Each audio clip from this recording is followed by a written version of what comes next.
Welcome to Lifestyle Solopreneur, the community for entrepreneurs who put lifestyle first. Join your host Flavia Barris as she interviews successful lifestyle solopreneurs and shares ideas to help you find the perfect balance between lifestyle, business, and self. Flavia is an attorney, marketing expert, and founder of several online academies. She's been featured in major media including BBC World News, The Wall Street Journal, The New York Post, ESPN Television, and more. Join us for this episode of Lifestyle Solopreneur.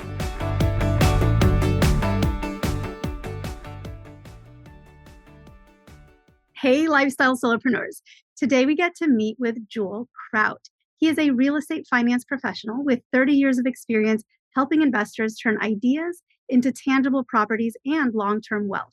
As a direct private lender and nationwide commercial mortgage consultant, he works closely with both first-time as well as seasoned investors in fix and flip, new construction, DSCR loans and transactions, and also small balance commercial projects, providing access to a wide range of capital solutions across the United States.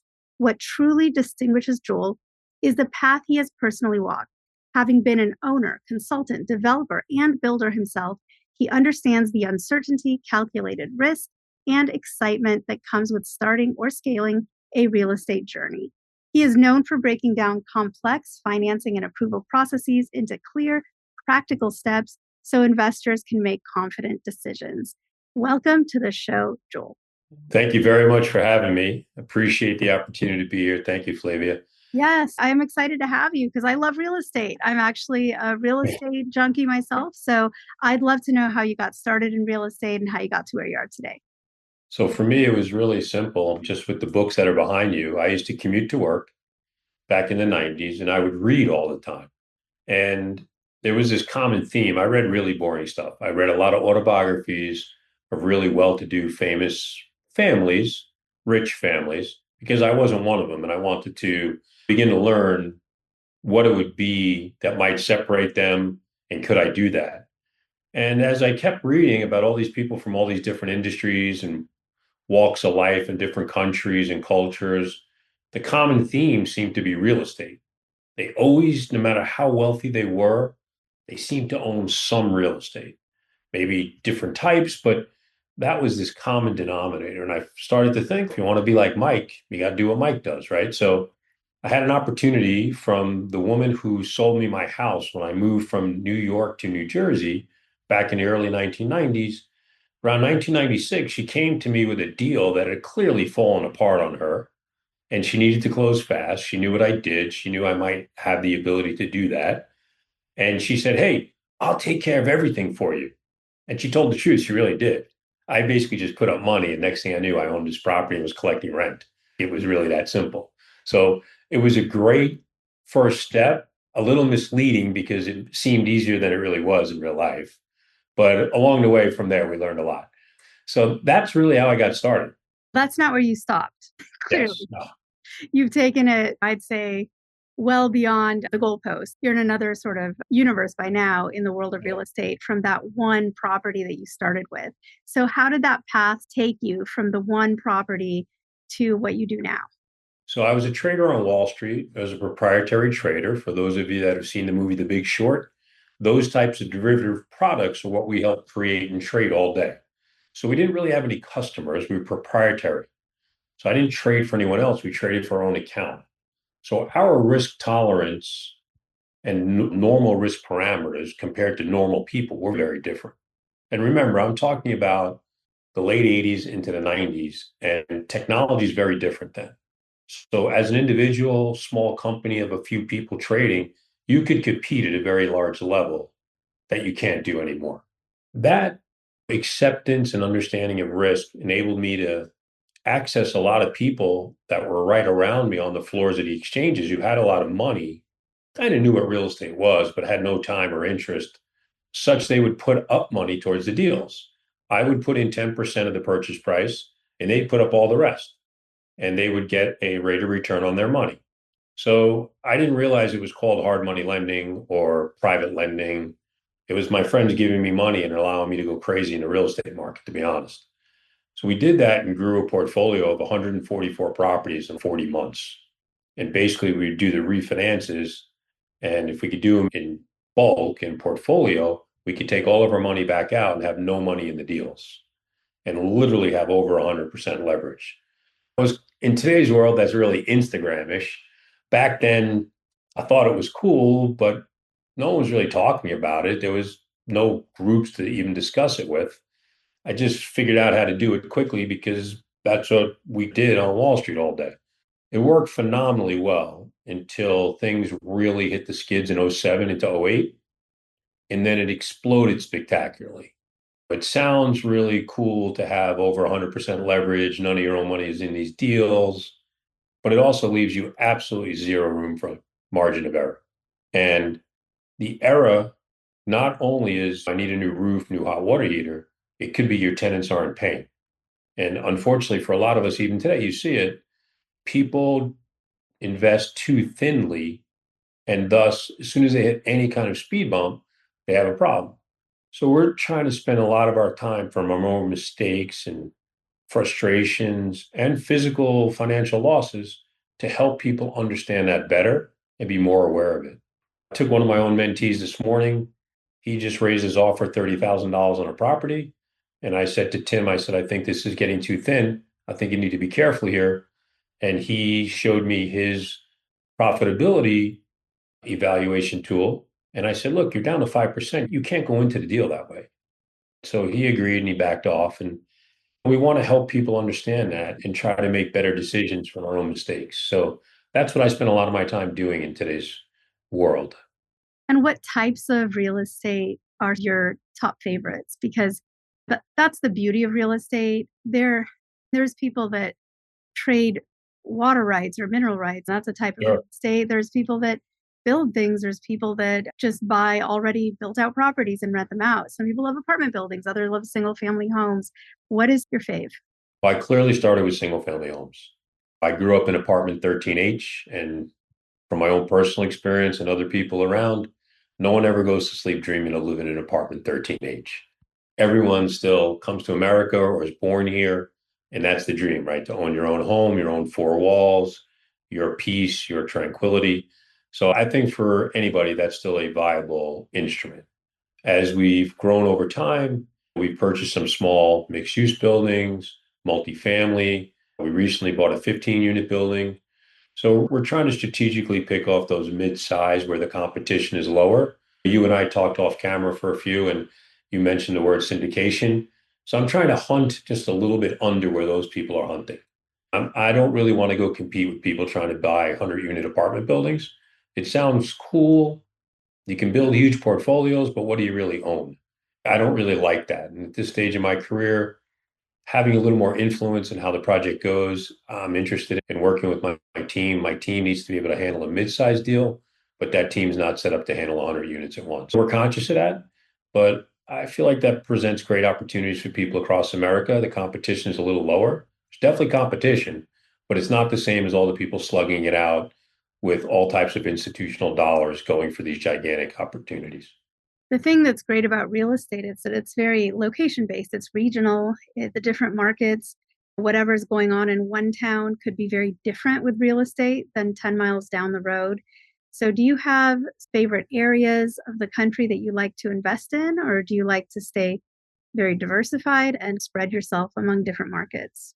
I would recommend to anybody starting out that they draw a circle of, let's say, 90 minutes around their house, and there'll be towns there that they've never really encountered that might work inside of their financial model box, right? And being able to go touch it in the beginning, especially, is really important. As you begin to invest away, which we do, I think a lot of people make the mistake of looking at the real estate first instead of can they really build a team that can support that and make sure that's in place before they execute. And to me, that's the single most important driver of success. You could have a lot of money, you could even have time, but if you don't have the people that can help you execute, you're going to be out of money and time. And I know what that feels like. I don't want to repeat it. So I spend most of my time figuring out where that is. At Burr Loans, we have the opportunity to see what investors are doing around the country. So I may call you up and say, I watched what you're doing on the last two, three flips. and how you bought that property and then stabilized it. I think it's awesome. You're really great to work with. Have you ever considered just doing more deals in the year? Joel, sometimes I don't like to get too far ahead of myself financially. I can't find any more deals. And people can sense and feel like you're seeing if they're willing to be a partner. And some will say, I don't want to have any partners, but others will say, could you flesh that? What would it look like? And we'll bring all the money to the deal. And now we have boots on the ground somewhere. So we've been in Milwaukee, Mobile, Alabama, Huntsville down to Mobile. We like Alabama a lot. The East Coast of Florida, Philadelphia, New York, New Jersey. So we've been in a few different areas around the country. We like it, Ohio. And we basically watched what our own clients did and then followed their lead. So we didn't go in unexplored. And we certainly made sure the first thing we did was find the people that we really believed in. And that was who we partnered with. And you said people should first come up with their financial plan or their financial projection or budget. I think you called it, was it a financial box that you're Yes. looking in? So tell us a little bit about that. What are the first steps someone would take to come up with those financials and numbers?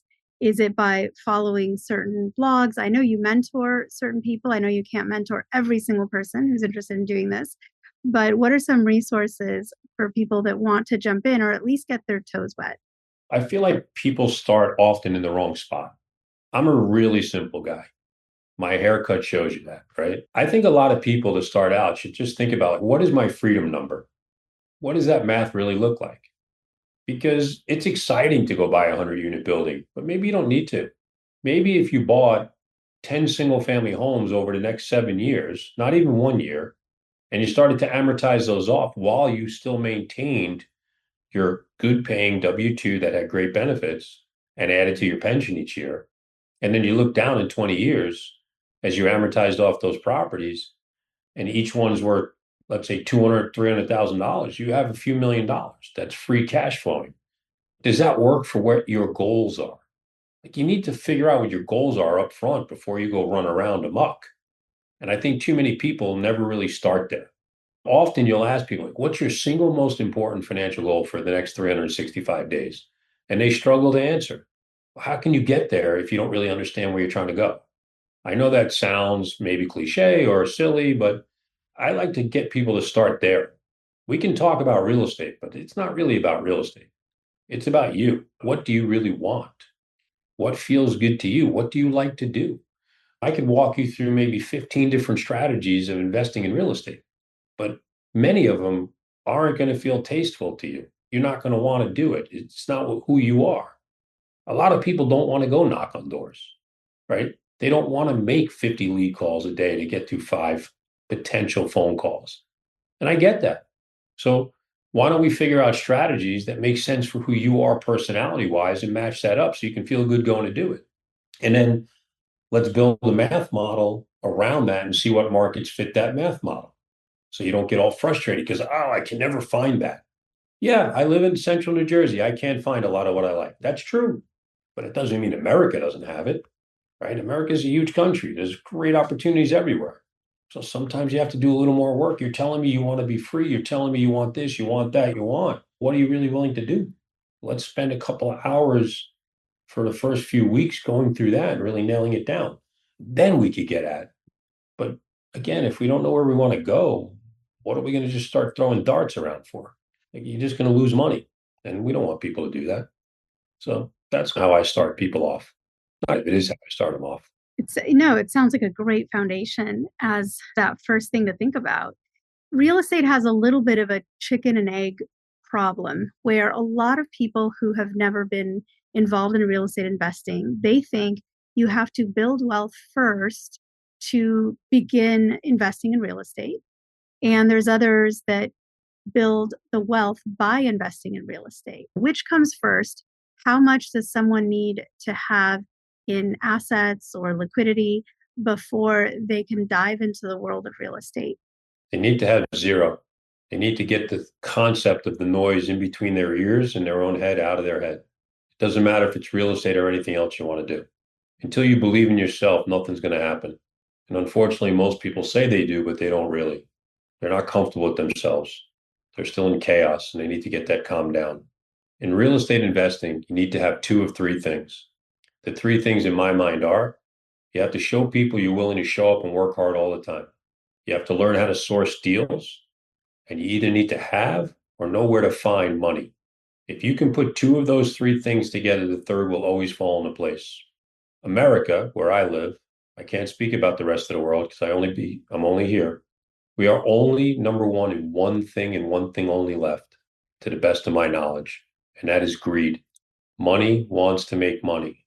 So if you can bring an intelligent proposal to people and show them how you're going to execute and show them you're trustworthy to do that, you don't need to have an 800 credit score. You don't need to have 50 or 80 or $100,000 in the bank. You can have zero. And if you have bad credit and they ask you directly, you're going to tell them the truth and you're going to show them what you're doing to work on it so that you're a proactive person that had some problems in the past, but you have matured and now you're moving forward positively. If you can show people that on a consistent basis, they will put trust in you. I've done a lot of deals in the last 2 years in particular after being quiet for a while, and I've yet to be asked my credit score. No one's run a background search on me, and no one's ever asked me for a bank statement. And they've put up millions of dollars to let me go buy properties. Now, I'm doing it for a long time, that's true, but I went into serious problems. I lost $4.2 million in a very short period of time during the crash in '08. It's on the internet, so it's no place to hide, and I don't try to hide it. It was embarrassing. It was all the things you could think of, but it didn't kill me. So to young people out there at the game, doesn't matter what age you are, but you're young at the game, don't wait till you have perfect credit. Don't wait till you have all the money you need. Find people who can bring you the resources that you need. And if you can partner with them and make 30 to 50% of the deal, and you do two or three like that, you'll then have the other pieces you need for yourself if you only want to work by yourself. But as I said to one of my partners this morning, I said, the one thing when I get frustrated with you is the one thing I like a lot is you understand the value of the partnerships and how much further it can take you than being an island by yourself. And from that, you'll grow fantastically over time. A lot of people, they don't want to do that. That's fine. I respect that. That's your decision. But for me, that's an important aspect because we have busy lives. We're doing different things. But 30 years in, I'm a devout junkie, so I still like to do it. I actually enjoy it, as insane as that is. But so I need to partner with people and I need to understand what I can bring to that equation and do well with that and let them do what they're supposed to as well. So again, I believe the people are equal or more important than the physical real estate. And a lot of people miss that. Relationship capital is gigantic in all parts of your life, and people don't put enough value in it, and it hurts them. Amazing words. And I think that will speak deep to a lot of people listening, especially anyone that's having doubts or struggling or feeling lack of confidence.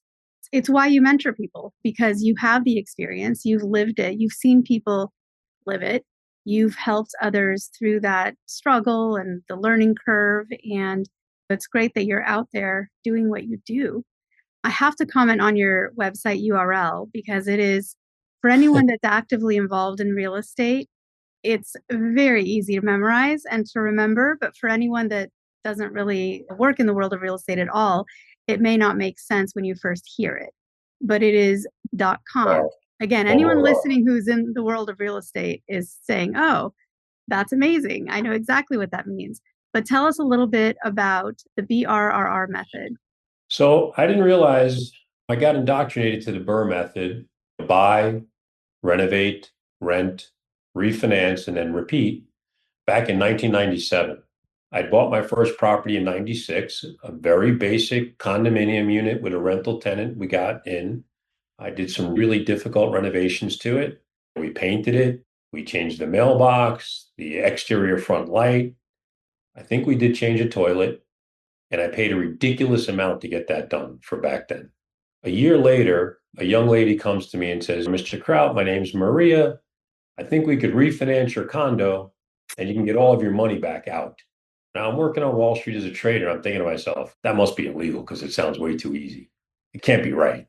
So I called up the realtor friend and I said, Mindy, please don't laugh at me. I just have to ask you this question. Of course, Mindy starts laughing at me any minute.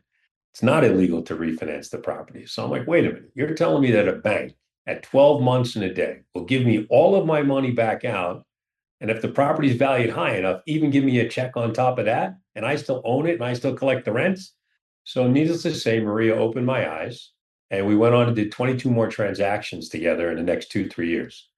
So I thought she was one of the smartest residential mortgage reps I'd ever met, because what she did was so different than the norm. The norm is you approach Flavia, you approach Joel, and every 5 or 7 years we buy a primary residence from you. But what Maria did is she went to the recorded mortgages, which I didn't even realize they were at the time. I was astounded that she knew what was going on. And she would see if you or I had more than one mortgage recorded in our names. She would approach us to ask and figure out which one was the rental property and would we be interested in refinancing it as it got towards month 12 of ownership. Because back then, banks made you wait to 12 months in a day to refinance at full market value. So even if I bought it as an advantage entry, until I got to 12 months, I couldn't take advantage of that. But at 12 months, I could let it fly. And that's what we did. I couldn't believe banks were crazy enough to do that. And it was amazing. I ended up owning 10, 11 townhomes, maybe 12 townhomes with no money in them and cash flow and equity. Even with the refis, there was still equity. It was crazy. And it was a time in New Jersey when they were just starting to build single family McMansions, the full brick fronts, 2-car garages, 4 bedrooms, 2.5 baths, and they were selling them in the mid to high 200,000s. So all these townhomes for 100 grand became really unsexy and fell out of favor. So I just started to buy those because they would cash flow. People would pay $1,400 a month in rent, and it made sense. And that's with rates at 8 and 7/8. My first investment mortgage was at 8 and 7/8. And I think I made 14 or 16% cash on cash return, which is all I cared about. I didn't dream that rates would go to 4% one day. I didn't spend any time on stuff like that. And I hate when investors do because it shows short-sighted. You can't dictate when that will happen. So why are you going to wait for it? Why not go find what works, make money, and if rates go down, make more money with a refi? So I don't like to see people wait and just 2, 3 years ago, Joel, I could have got a 3 3/4 rate. Okay. Now you're 32 years old. Are you going to wait till you're 50 for that to set up again? Or are you going to start blending it over time in your portfolio and keep making money and making a future and building something for your kids? Like all the things you keep telling me you want to do. Why would you wait? You've got a book. So you've taken what's up here in your head and you've put it between, and I'm a book lover. So tell us Yeah. a little bit about the inspiration to write the book, that process. We have a lot of aspiring authors listening, and just what the book is about so people can go check it out. So my book is called The 7 Steps to Financial Freedom. Pretty typical, right? But I got really frustrated being on the road for a lot of years, right? I've been out there for 30 years, celebrating my 30th year now. And a lot of times I'd get a chance to speak, and maybe I was fourth to go for the day on the agenda. I'd listen to other people. And truthfully, a lot of people out there are really good marketers, much better than me, much better. Except they're not really good at answering questions because they don't really do it that much. And I found that really frustrating when they would sell their wares for 15 grand a shot to some unsuspecting person in the audience who felt like they were looking to buy the golden ticket, and yet they were buying a bag of dreams. So I decided that I would finally sit down and give people some of my experience at a really low cost, and it would be really honest. And it talks about my mistakes. It talks about how valuable certain people are to me in my life, how it helped me pull me back together out of chaos, and what that was like, that journey. Because the truth is, so many people across America are in chaos and need help just getting to stability. And they need a place where they can feel safe that it's okay to discuss it and think about it and work through it. And that's what I felt like was really important to me to do. So we spend very little time on the really esoteric strategies in the back of the book. And we spend a lot more time on just talking about being a real person and how that can relate to the beginning stages of getting yourself under control and then moving into investment. I think that's really important. And I feel very fortunate to have had the opportunity to make a big comeback because I didn't know the markets would stabilize and go up for 12, 14 years. So it wasn't a given to me. And I feel very fortunate from that. So I want to share with people and help them because if you really think about it, you travel, you meet people, you talk to people on the podcast, and just think about like how many people in the country have built lives they're literally trying to survive every day versus lives they really love. I want to help people break out of that and find some enjoyment in what they're doing. I'm not saying become unbelievably happy and giddy all day, but start to look forward to the day. I hate the expression, I hate Mondays. Why do you hate Mondays? You hate Mondays because you don't like what you're doing. To me, it's one big day, all seven. It's very different. People will say, oh, you work too much. I love what I'm doing because I took the time to figure out what it is I really wanted to do. At the time when things fell apart for me, why my wife at the time begged me to go get a job. And I thought about it because I was nervous and scared. We were out of money completely. And I just thought, I'm going to go do something I hate. They're going to pay me at the time, I don't know, 120 grand a year, and we'll be broke because I had seven kids, five natural kids and two stepdaughters. And I can't do that. And again, there was no guarantee I could make a comeback in what I was doing, but I felt like this is what I love to do and I'm pretty good. But the world just went kaflooey on me. I didn't do something stupid all at once, although I definitely levered up too much. No, that's true. But the concepts were real. They've been around since the beginning of the Bible, right? People, no matter what Bible you've ever been touched by or believe in or read. So I'm not trying to poke fun or disrespect anything, but think about it.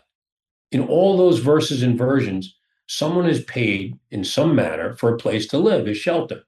It's not a new concept. Google, Amazon, Apple, they haven't destroyed that yet. Until they do, I'm a believer.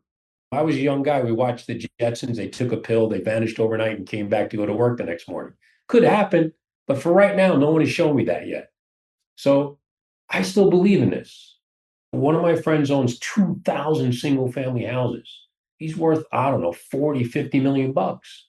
It's real. This is not make believe. And you don't have to go to Harvard.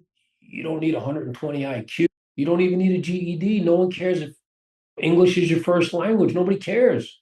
This is an amazing, this is like professional adult bowling. Everyone can do it, right? There's no restriction that says, Flavia, I'm sorry.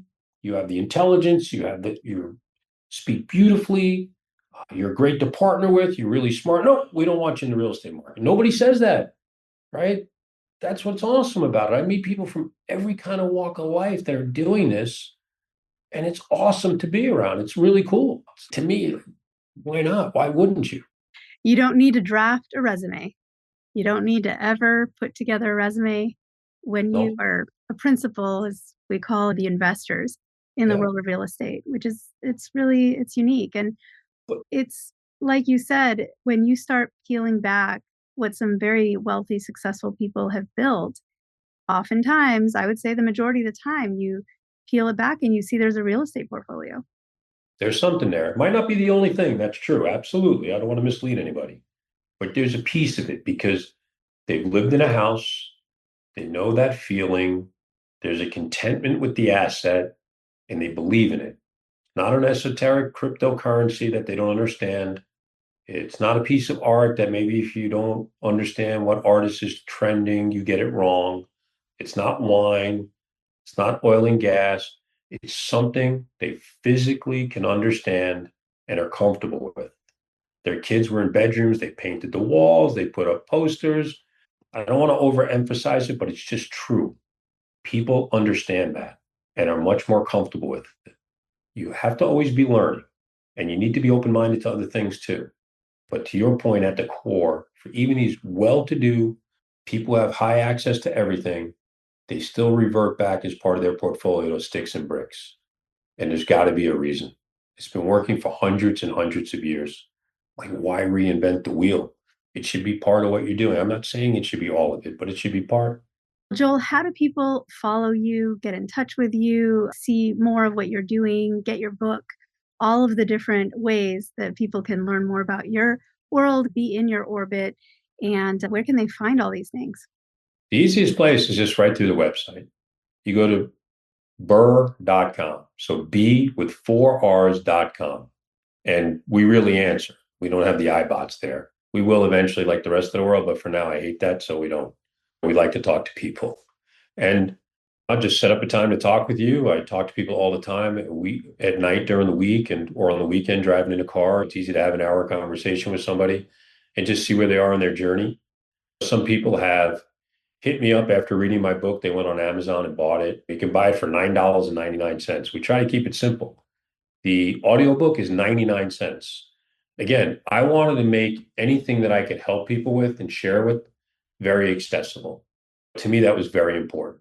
And this is really who I am. I have two of my kids who work here and help us run the company. The people who work in our company are basically have been around me since they're young and little. It's a really important aspect of who we are. So we feel very fortunate, even with the ups and downs, that we've had this opportunity to literally meet thousands and thousands of people across America and have a little bit of influence in their journey, right? It's pretty cool when somebody calls you back, yeah, I just sold two more, I bought four, and now I own 19 doors, or now I own 31 doors, or now I own four, or now I own my first. That's a cool feeling to have a little part in that. I just helped one of my guys. He literally bought his first deal. He lost out on a deal where he got the contract, they accepted his offer, and then somebody bid 100 grand higher. He was going to have a mental breakdown. His wife walked him back in off the ledge, which was great. Having a partner like that is really instrumental in your success long term. And now I'm really excited. He landed his first deal. He's closing tomorrow. And the second one, we're doing the appraisal now on too. It came right in because I feel like a lot of people get discouraged. You know, they go through 50 deals before something happens. Whoa, what's the matter with me? There's nothing wrong with you. There's nothing. You're going to look at 100 and do three. I can't tell you if that's the first three, the mid three, or the last three, but that's what's going to be. You're going to do 3% of the deals, 2.75% of the deals. I can tell you that after doing thousands. It's just real. My friend who owns 2,000 houses has been told no 70,000 plus times over 4 decades. He still has hair, which is amazing. He's much better at it than me. Right. But you think about that. Think about what it takes to be able to hear the word no, not now, that number of times and just keep coming. That's what it takes in life to be successful. I didn't stop and say where he went to college, or even if he had a college degree, or what language he spoke, or how much money he had when he started. He's just crazy enough to keep showing up, keep talking to people. But again, if you can get into that mindset, you can go achieve what you want. Yeah, I know. I'm not going to be Michael Jordan. I can't dunk. I can't do, I know that. But there's a lot of things I can do if I can find what I'm really interested in and then go all in on it and max out. I can get there, not in a week, not in a month, but over 36 months, or else you're going to spend 40 years making someone else's dream come true. Who wants, like, do you really want to do that? Seriously. I don't think anybody really does. But they won't even invest in themselves for 3 years. I'm not talking about forever.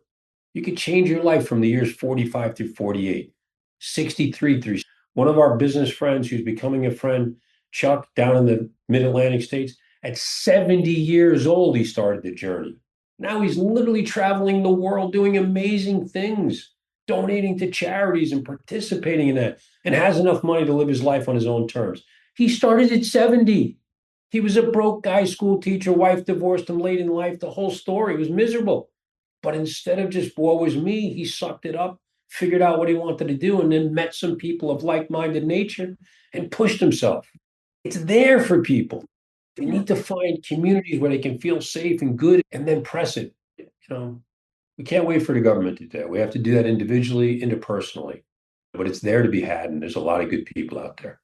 A lot. Joel, you clearly care so much about people, not just your mentees, but just I can sense how you feel about everybody and just wanting everybody to get I just ahead. feel like it's really important. Find them. It's really important. People matter.